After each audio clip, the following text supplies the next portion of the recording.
ിലേക്ക് എത്തുമോ ഇല്ലയോ എന്ന് നമുക്ക് ഉറപ്പിച്ചു പറയാൻ സാധിക്കുമോ? അള്ളാഹു നമ്മെ കാത്തുരക്ഷിക്കട്ടെ. പരീക്ഷണങ്ങളിലൊക്കെ അള്ളാഹുവിന്റെ പരിശുദ്ധമായ ഈമാൻ മുറുകെ പിടിച്ച് ജീവിക്കാനുള്ള തൗഫീഖ് അള്ളാഹു നൽകി അനുഗ്രഹിക്കട്ടെ. പറഞ്ഞു വരുന്നത്, പ്രിയപ്പെട്ടവരെ, സാറാ അൽ-ഖാരി എന്ന് പറയുന്ന ഈജിപ്ഷ്യൻ നിവാസിയായ മനുഷ്യാവകാശ പ്രവർത്തകയായ സാറാ അൽ-ഖാരി ചെയ്തതെന്താ? വലിയ കന്നാസുകളും ബോട്ടലുകളും എടുത്ത് അതിലൊക്കെ ധാന്യങ്ങളാക്കി ആ ധാന്യങ്ങൾ അവിടെ എത്തുന്നുണ്ടോ എന്നറിയാൻ വേണ്ടി ആ ധാന്യങ്ങളിലൊക്കെ സാറാ അൽ-ഖാരിയുടെ വാട്സപ്പ് നമ്പറും എഴുതി വിടുകയാണ്. എന്നിട്ട് കടലിലേക്ക് എറിയുകയാണ്. എന്നിട്ട് സാറാ അൽ-ഖാരി പടച്ച റബ്ബിനോട് ദുആ ചെയ്യുന്നു, എനിക്ക് അഫ്സയിലുള്ള എന്റെ സഹോദരന്മാർക്ക്, എന്റെ സഹോദരിമാർക്ക്, എന്റെ പാവപ്പെട്ട പിഞ്ചു പൈതങ്ങൾക്ക് ഇതല്ലാതെ മറ്റൊരു സഹായം ചെയ്യാൻ എന്നെ കൊണ്ട് ആവൂല എന്ന് പറഞ്ഞുകൊണ്ട് ഈ കുപ്പികൾ മുഴുവനും ഈ ബോട്ടലുകൾ മുഴുവനും കടലിലേക്ക് വലിച്ചെറിഞ്ഞുകൊണ്ട് ദുആ ചെയ്യുകയാണ്. പടച്ച റബ്ബേ, എന്റെ സഹോദരന്മാരും സഹോദരിമാരും ഗസയിൽ പട്ടിണി കിടക്കുകയാണ്. അവരുടെ അടുത്തേക്ക് ഈ ധാന്യമണികൾ എത്തിക്കണം അല്ലാഹ്. ആ ദുആ ചെയ്തുകൊണ്ട് അതിലേക്കൊണ്ട് എറിയാണ്. 2-3 ദിവസം കഴിഞ്ഞപ്പോൾ, ഞാൻ ആ സംഭവം ചുരുക്കി കൊണ്ടുവരിക, 2-3 ദിവസം കഴിഞ്ഞപ്പോഴാണ് സാറാ അൽ-ഖാരി എന്ന് പറയുന്ന ഈ സഹോദരിയുടെ വാട്സപ്പിലേക്ക് സന്ദേശങ്ങൾ വരികയാണ്, മെസ്സേജ് വരികയാണ്. മെസ്സേജാണ് അത്ഭുതപ്പെടുത്തുന്നത്. എന്തൊക്കെയാണ് മെസ്സേജ്? നിങ്ങൾ അവിടുന്ന് അയച്ച എത്രയോ കിലോമീറ്ററുകൾ അപ്പുറം നിന്ന് നൈൽ നദിയിലേക്ക് എറിഞ്ഞ ആ ബോട്ടൽ അവിടെ എത്തുകയാണ്. യുക്തിപരമായി സാറാ അൽ-ഖാരി തന്നെ പറയുന്നുണ്ട്, യുക്തിപരമായി ഇതിനെ ഒന്നുകൊണ്ടും ചിന്തിക്കാൻ പോലും കഴിയാത്തതാണ്. എന്നാലും പടച്ച റബ്ബേ, നിന്നെ തവക്കുലാക്കിക്കൊണ്ട് എന്റെ സഹോദരന്മാർക്ക്, എന്റെ സഹോദരിമാർക്ക് എന്നാൽ കഴിയുന്ന ഒരു സഹായം ഇതല്ലാതെ മറ്റൊന്നില്ല. ഇത് അവരുടെ കരങ്ങളിലേക്ക് എത്തിക്കണേ റബ്ബേ എന്ന് ദുആ ചെയ്തുകൊണ്ട് കടലിലെറിഞ്ഞ ബോട്ടലും ആ ധാന്യവും അവിടെ എത്തുകയും ആ ധാന്യപ്പൊതി എടുത്തുകൊണ്ട് എത്രയോ വീട്ടുകാരെ വയറ് നിറയെ ഭക്ഷണം കഴിച്ചു എന്നുള്ള സന്ദേശവും അതിലെ ഒരു സന്ദേശമാണ് ഏറെ അത്ഭുതപ്പെടുത്തിയത്. അവിടെ ഇവരെ ശുശ്രൂഷിക്കുന്ന ഒരു ഡോക്ടറാണ് ഈ മെസ്സേജ് റിട്ടനായി റിപ്ലൈ ആയി നൽകുന്നത്. നിങ്ങൾ അയച്ച എല്ലാ ധാന്യത്തിന്റെ ബോട്ടലുകളും ഇവിടെ കിട്ടി. എന്നിട്ട് ഞങ്ങളെല്ലാവരും, ഒരുപാട് കുടുംബങ്ങൾ അതിൽ നിന്ന് ഭക്ഷണം പാകം ചെയ്ത് കഴിച്ചു. ഞങ്ങൾ ഇന്ന് ആ കാര്യത്തിൽ സന്തോഷവാന്മാരാണ് എന്ന് ബഹുമാനപ്പെട്ട സാറാ അൽ-ഖാരിയുടെ സ്മാർട്ട് ഫോണിലേക്ക് സന്ദേശം വരികയാണ്. അതിലൊരു സന്ദേശം എഴുതിയിരിക്കുന്നു. തിരിച്ച് റീപ്ലൈ മെസ്സേജ് വിട്ട ഡോക്ടർ എഴുതിയിരിക്കുകയാണ്, നിങ്ങളുടെ ആ കടലാസ് തുണ്ടുണ്ടല്ലോ, നിങ്ങളുടെ വാട്സപ്പ് നമ്പർ എഴുതിയ കടലാസ് കൊണ്ടെടുത്തുകൊണ്ട് പട്ടിണി കിടക്കുന്ന ഒരു പിഞ്ചോ പൈതലെടുത്ത് മുത്തം വെച്ചുകൊണ്ട് പറയുന്നു, അല്ലാഹ്, ഈ സഹായം ഇങ്ങോട്ട് ആരെത്തിച്ചു എന്ന് ഞങ്ങൾക്കറിയില്ല റബ്ബേ. ഇതിന്റെ പിന്നിൽ പ്രവർത്തിച്ച ഒരു കരമുണ്ട്. ആ കരത്തിനെ കുറിച്ച് നാളെ റബ്ബേ നിന്റെ മുമ്പിൽ ഞങ്ങൾ എന്തുകൊണ്ടും അനുകൂലമായി സാക്ഷി പറയുമെന്ന് ഒരു പിഞ്ചോമായ പൈതൽ ആ വാട്സപ്പിന്റെ തൊണ്ടടുത്ത് അതിൽ മുത്തം വെച്ചുകൊണ്ട് പറഞ്ഞു എന്ന് അവിടുത്തെ ഡോക്ടർ തിരിച്ച് സാറാ അൽ-ഖാരിക്ക് മെസ്സേജ് ചെയ്യുമ്പോ, ഇവിടെയാണ് ഉമ്മ, എന്റെ പെങ്ങളെ, എന്റെ സഹോദരന്മാരെ, പരിശുദ്ധമായ ഖുർആനിന്റെ പ്രഖ്യാപനം ശരിവെക്കുന്നത്. വലനബലുവന്നകും ബിശൈഇൻ മിനൽ ഖൗഫി വൽജൂഅ്, നിങ്ങളെ ഭയം കൊണ്ടും പട്ടിണി കൊണ്ടും പരീക്ഷിക്കുക തന്നെ ചെയ്യുമെന്ന് പരിശുദ്ധമായ ഖുർആനിലൂടെ പറയുകയാണ്. ഇനി പ്രിയപ്പെട്ടവരെ, ഇങ്ങനെ വല്ല പരീക്ഷണങ്ങളും വന്നാൽ അവർക്ക് നബിയെ സന്തോഷവാർത്ത അറിയിക്കുന്ന രൂപത്തിൽ എങ്ങനെയാണ് അതിനെ പ്രതികരിക്കേണ്ടതെന്ന് പരിശുദ്ധമായ ഖുർആനിലൂടെ അതിന് തൊട്ടടുത്തുള്ള ആയത്തിലൂടെ പറയുന്നു. അല്ലദീന ഇദാ അസ്വാബതും മുസീബ, നിങ്ങളിലേക്ക് ഒരു മുസീബത്ത് കഴിഞ്ഞാൽ ഖാലൂ, അവർ പറയും, അഥവാ ക്ഷമിക്കുന്ന ആളുകൾ, അല്ലാഹുവിൽ തവക്കുലാക്കുന്ന ആളുകൾ പറയും, ഇന്നാ ലില്ലാഹി വ ഇന്നാ ഇലൈഹി റാജിഊൻ. ഒരു പരീക്ഷണം എത്തിയാൽ റസൂലുള്ളാഹി സ്വല്ലല്ലാഹു അലൈഹി വസല്ലം തങ്ങൾ പഠിപ്പിക്കുന്നുണ്ട്, നമ്മുടെ മുമ്പിലുള്ള വിളക്ക് അണഞ്ഞാൽ പോലും ഈ ദിക്ർ ചൊല്ലണം. അതൊരു പരീക്ഷണമാണ്. അപ്പൊ ഇവിടെ നമ്മളിങ്ങനെ സുന്ദരമായി നമ്മൾ അങ്ങോട്ടും ഇങ്ങോട്ടും മുഖത്തോട് മുഖം നോക്കി സംസാരിക്കുന്നത് ഈ വെളിച്ചത്തിന്റെ സഹായത്താലാണ്. ഈ വെളിച്ചം അണഞ്ഞു കഴിഞ്ഞാൽ നമ്മളെല്ലാം ഇരുട്ടിലാകും, നമ്മുടെ സൗകര്യം നഷ്ടപ്പെടും. അതൊരു മുസീബത്താണ്, അതൊരു ബലാഅാണ്. അതുകൊണ്ട് ഇന്നാ ലില്ലാഹി വ ഇന്നാ ഇലൈഹി റാജിഊൻ എന്ന് പറയണം എന്നുള്ളതാണ്. നമ്മളുടെ സന്തോഷവേളകളിൽ റബ്ബിനെ സ്തുതിക്കാനും നന്മ ചെയ്യാനും അതുപോലെ തന്നെ റബ്ബിനോട് നന്ദി ചെയ്യാനും നമ്മൾ മറക്കാൻ പാടില്ല. അതുപോലെ എന്തെങ്കിലും മുസീബത്തോ ബലാഅോ വരുമ്പോ അള്ളാഹുവിനോട് കാവൽ തേടാനും ഒരിക്കലും നമ്മൾ മറക്കാൻ പാടില്ല. അള്ളാഹു നമുക്ക് തൗഫീഖ് നൽകി അനുഗ്രഹിക്കട്ടെ. നമ്മുടെ ഈ കൂട്ടത്തിൽ ആരെങ്കിലും പട്ടിണി കിടന്നതായിട്ട് ഓർമ്മ ഉണ്ടോ? ആർക്കെങ്കിലും? പഴയ കാരണവന്മാർക്ക് ഓർമ്മ ഉണ്ടോ? കൊല്ല ചെറുപ്പകാലത്തെങ്ങാനും പട്ടിണി കിടന്ന വല്ല ഓർമ്മയും ഇല്ലല്ലോ? എന്തെങ്കിലും ഉണ്ടാകും. നമുക്കങ്ങനെ ഒരു സാഹചര്യം വന്നിട്ടില്ല എന്നാണ് ഞാൻ മനസ്സിലാക്കുന്നത്. അതായത് പട്ടിണിയുടെ ഒരു കാലം നമുക്ക് വന്നിട്ടില്ല. വിശപ്പ് സഹിക്കും നമ്മൾ റമദാൻ മാസത്തിൽ രാവിലെ ചിലപ്പോ 12-14 മണിക്കൂർ ചിലപ്പോ ഇല്ലേ അങ്ങനെ ഉണ്ടാവലുണ്ട്. നമ്മളെ കരയിലൊക്കെ ചെറിയ ഒരു നോമ്പ് കള്ളന്മാരുണ്ട്. എവിടെയുണ്ടോ? എന്താ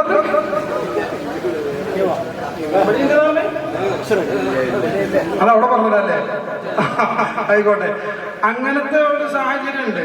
അപ്പോ നമ്മൾ അന്നൊക്കെ വിശപ്പറിയുന്നല്ലാതെ പാട്ടി. കാരണം നോമ്പ് തുറക്കാൻ നമ്മളിങ്ങനെ റെഡിയായി നിൽക്കുകയാണ്. കാരണം ഭക്ഷണം നമ്മുടെ മുമ്പിൽ റെഡിയാണ്. നമുക്കങ്ങനെ ആത്മവിശ്വാസം ഉണ്ട്. ഇത് ആ ആത്മവിശ്വാസത്തിൽ നിന്ന് പോയി അടുത്തൊരു നേരം ഭക്ഷണം കഴിക്കാൻ കഴിയുമെന്ന് ഒരു ഉറപ്പുമില്ല.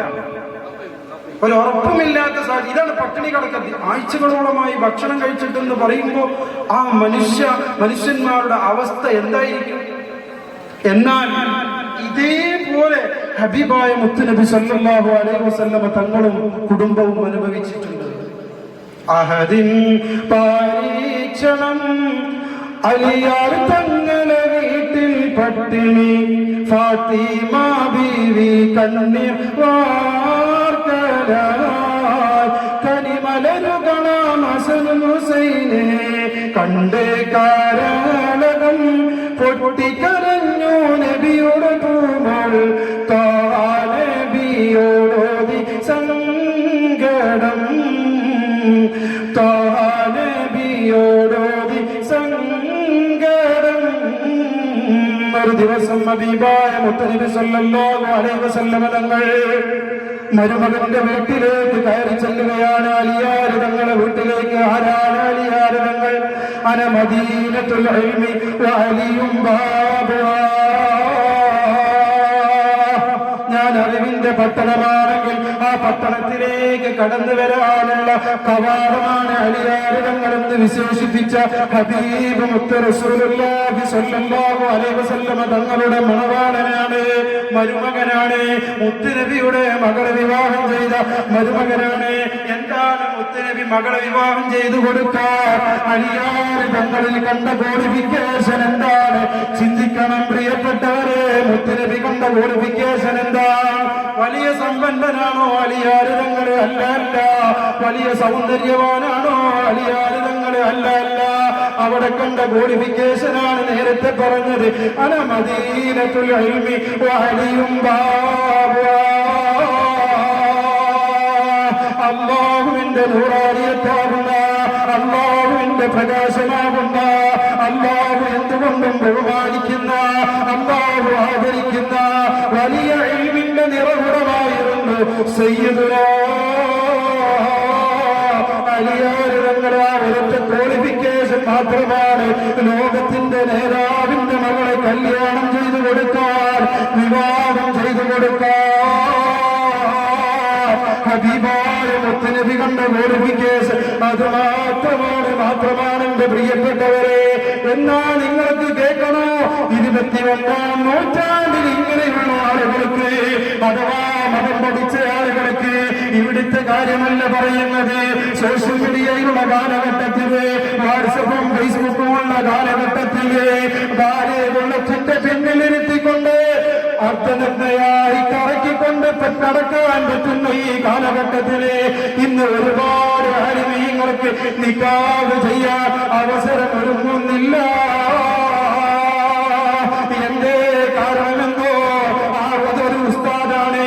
ആ ഉസ്താദ് ദീനി ഉലൂം പഠിച്ച ഉസ്താദായതുകൊണ്ട് ആ ഉസ്താദിന്റെ മുമ്പിൽ പരിശുദ്ധമായ ദീനിന്റെ ചട്ടക്കൂട്ടിൽ ഒതുങ്ങി നിന്ന ജീവിതം നയിക്കാൻ എന്നെ കൊണ്ട് ആവൂല ഉപ്പാ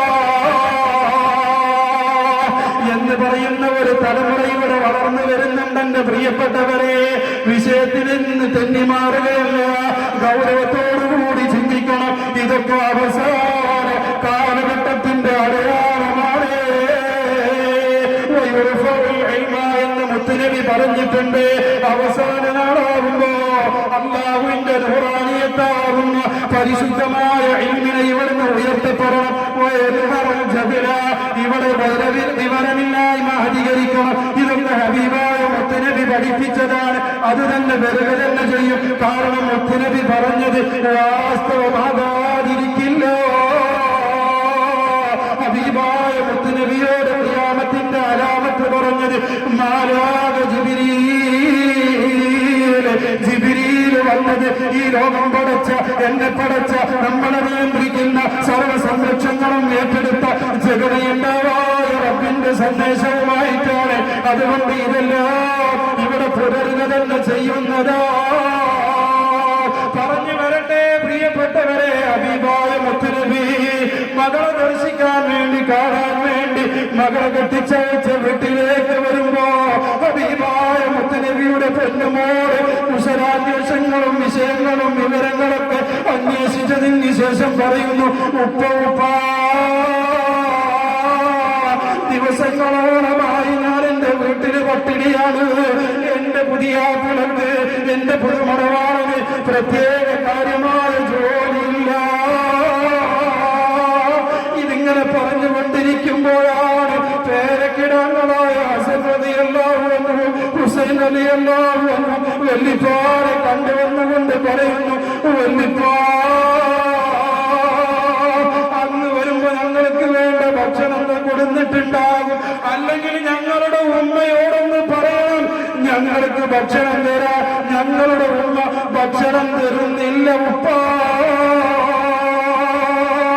എന്ന് അലിയാറ് മക്കൾ മുത്തുനബിയുടെ പേരക്കിടാങ്ങൾ ഫാത്തിമ റളിയല്ലാഹു അൻഹയെ കുറ്റപ്പെടുത്തിക്കൊണ്ട് ഹബീബായ മുത്തുനബി സ്വല്ലല്ലാഹു അലൈഹി വസല്ലം തങ്ങളോട് പറയുകയാണ്, ദിവസങ്ങളോളമായി ഭക്ഷണം കഴിച്ചിട്ട് ഞങ്ങളുടെ ഉമ്മ ഞങ്ങൾക്ക് ഭക്ഷണം തരുന്നില്ല.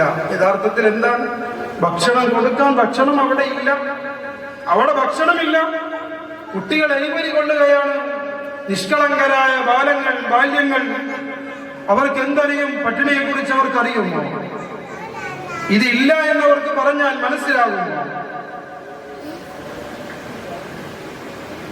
ദിവസങ്ങളോളം പട്ടിണി കടന്ന സംഭവം സയ്യിദത്തുന ഫാത്തിമ ബീവി റളിയല്ലാഹു തആല അൻഹ ഈ സങ്കടം എങ്ങനെ പറയുമ്പോ തിരിച്ചു മുത്തുനബി സല്ലല്ലാഹു അലൈഹി വസല്ലം തങ്ങൾ എന്താ പറഞ്ഞത്?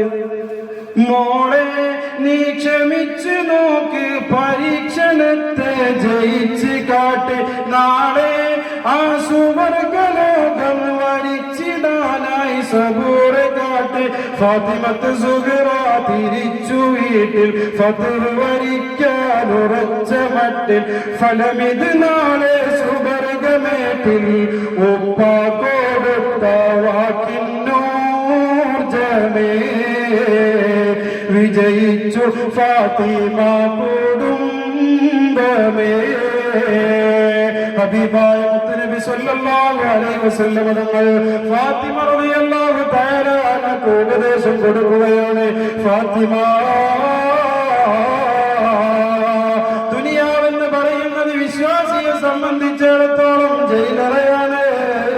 ആ ജയിലറയിൽ ഒരുപാട് ത്യാഗങ്ങൾ സഹിക്കേണ്ടി വരും, ഒരുപാട് നമ്പരങ്ങൾ പേറേണ്ടി വരും, ഒരുപാട് വേവലാദികളും ആവലാദികളും ഉണ്ടാകും. പട്ടിണി ഉണ്ടാകും, സാമ്പത്തിക നഷ്ടമുണ്ടാകും, ആരോഗ്യ നഷ്ടമുണ്ടാകും. ഇതൊക്കെ പടച്ച റബ്ബിന്റെ തീരുമാനമാണ്. എന്ന് ഹബീബായ മുത്തുനബി സല്ലല്ലാഹു അലൈഹി വസല്ലം തങ്ങളെ ഫാത്തിമ റളിയല്ലാഹു തആല അൻഹക്ക് പറഞ്ഞു കൊടുക്കുമ്പോ ശരി ഉപ്പ എന്ന് പറഞ്ഞുകൊണ്ട് അതിനെ അല്ലാഹുവിലേക്ക് തവക്കുലാക്കുകയാണ്, ക്ഷമിക്കുകയാണ്. നാളെ പാരത്രിക ലോകത്ത് ചെല്ലുമ്പോ ഈ ക്ഷമക്ക് എനിക്ക് സുവർഗലോകം കിട്ടുമല്ലോ എന്ന് ഫാത്തിമ റളിയല്ലാഹു തആല അൻഹ കരുതുകയാണ്. കാരണം എന്തേ? ഇന്നല്ലാഹ മഅസ്സാബിരീൻ, ക്ഷമിക്കുന്ന ആളുകളോടൊപ്പമാണ് അല്ലാഹു ഉണ്ടാവുക എന്ന് പരിശുദ്ധമായ ഖുർആനിലൂടെ അല്ലാഹു സുബ്ഹാനഹു വ തആല പഠിപ്പിക്കുമ്പോ പ്രിയപ്പെട്ടവരെ, അതിന്റെ ഗൗരവം എത്രയാണ്! നമ്മൾ ഇന്നലെ സ്വലാത്തിന്റെ ശ്രേഷ്ഠത പറഞ്ഞതുപോലെ നിസ്കരിക്കുന്നവരോടൊപ്പം അല്ലാഹു ഉണ്ടെന്ന് പറഞ്ഞിട്ടില്ല, നോമ്പ് നോൽക്കുന്നവരോടൊപ്പം അല്ലാഹു ഉണ്ടെന്ന് പറഞ്ഞിട്ടില്ല.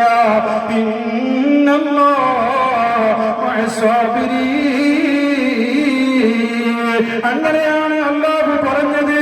അതുകൊണ്ട് തന്നെ പ്രിയപ്പെട്ടവരെ, എന്തെങ്കിലും ആഫത്ത് വരുമ്പോ, എന്തെങ്കിലും മുസീബത്ത് വരുമ്പോ അല്ലാഹുവിലേക്ക് തവക്കുലാക്കണം. അത് എത്ര തവക്കുലാക്കണം? എന്തെങ്കിലും ആഫത്തോ മുസീബത്തോ വരുമ്പോ അലമുറയിട്ട് കരഞ്ഞതിന് ശേഷമല്ല, ആഫത്തിന്റെ തുടക്കത്തിൽ തന്നെ അല്ലാഹുവിലേക്ക് തവക്കുല് ചെയ്യേണ്ടതാണ്. നമ്മൾ എന്ത് പ്രതിസന്ധി വരികയാണെങ്കിലും അല്ലാഹുവിൽ വരവേൽപ്പിക്കണം.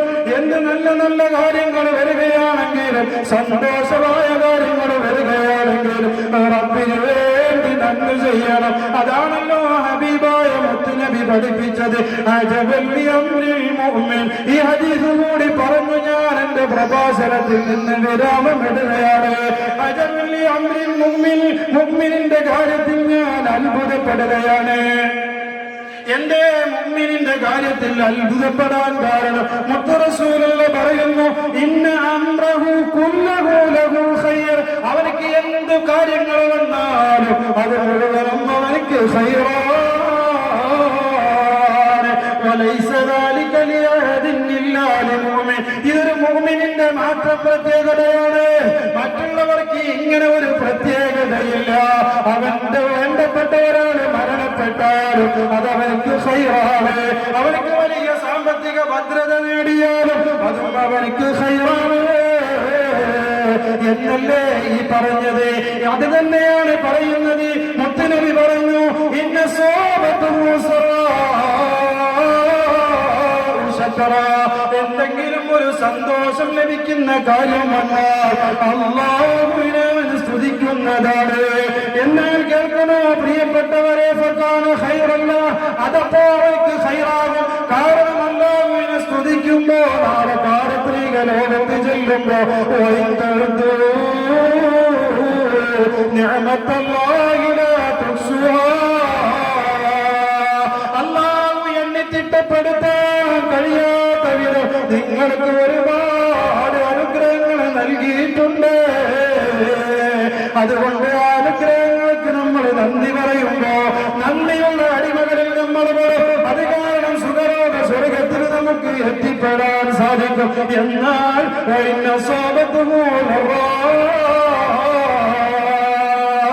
അവർക്ക് എന്തെങ്കിലും ബുദ്ധിമുട്ടുകൾ സംഭവിക്കുമ്പോ, എന്തെങ്കിലും പ്രയാസങ്ങൾ, എന്തെങ്കിലും നൊമ്പരങ്ങളും ടെൻഷനുകളും ആവലാദികളും വേവലാദികളും സംഭവിക്കുമ്പോ സ്വബറ, അവനതിൽ ക്ഷമിക്കുമെന്ന് പരിശുദ്ധ റസൂലുള്ളാഹ്. അങ്ങനെ ക്ഷമിച്ചാൽ ഫകാന ഖൈറല്ല, അതും അവർക്ക് ഖൈറാണ്. ഇതാണ് മുത്തുനബി പറഞ്ഞത്. ഒരു മുഅ്മിനിന് എന്ത് കാര്യമുണ്ടായാലും അതൊക്കെ അവർക്ക് ഖൈറാണെന്ന് പരിശുദ്ധ റസൂലുള്ളാഹ്. ഒന്നില്ലെങ്കിൽ ഒരു മനുഷ്യനുണ്ടാവുക സന്തോഷമാണ്, അതല്ലെങ്കിൽ അവർക്ക് മുസീബത്താണ്. ഏത് വന്നാലും അതിനെ നേരിടേണ്ടതുപോലെ നേരിട്ട് കഴിഞ്ഞാൽ അവർക്ക് ഖൈറാണ് ഖൈറാണെന്ന് അഷ്റഫുൽ ഖൽഖ് സയ്യിദുനാ റസൂലുള്ളാഹി.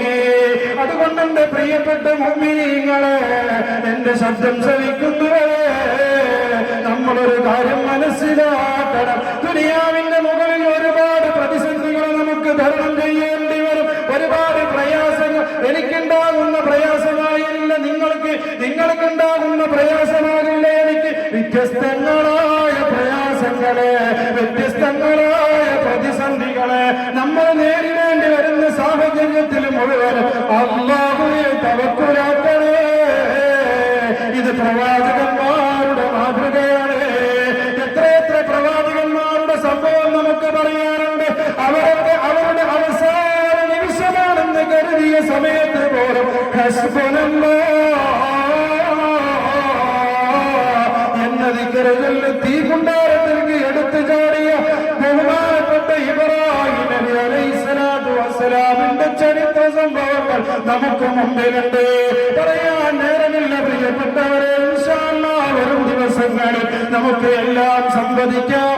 നാഥനായ റബ്ബ് നമുക്ക് തൗഫീഖ് നൽകി അനുഗ്രഹിക്കട്ടെ. നമ്മൾ ഇതുവരെ പറഞ്ഞതും ഇന്ന് 6ാമത്തെ ദിവസത്തിലേക്ക് നമ്മൾ പ്രവേശിച്ചു. ഈ 6 ദിവസങ്ങളിലും നമ്മൾ പറഞ്ഞ കാര്യങ്ങൾ യഥാവിധം മനസ്സിലാക്കിക്കൊണ്ട് അല്ലാഹുവിന്റെ പൊരുത്തം കാംക്ഷിച്ചുകൊണ്ട് ഹബീബിന്റെ പൊരുത്തം കാംക്ഷിച്ചുകൊണ്ട് നമ്മുടെ ആയുസ്സിലുടനീളം അതൊക്കെ നമ്മൾ മാതൃകാപരമായ നിലക്ക് കൊണ്ടുവരണേ. എന്നാലാണ് ഇതൊക്കെ വിജയിക്കുകയുള്ളൂ. അല്ലാഹു നമുക്ക് തൗഫീഖ് നൽകി അനുഗ്രഹിക്കട്ടെ. ഇൻഷാ അല്ലാഹ് ഇനി ലേലവിളിയിലേക്ക് കടക്കാം. ഇത് മന്ത്രിച്ചു പോകണം. വേണ്ട.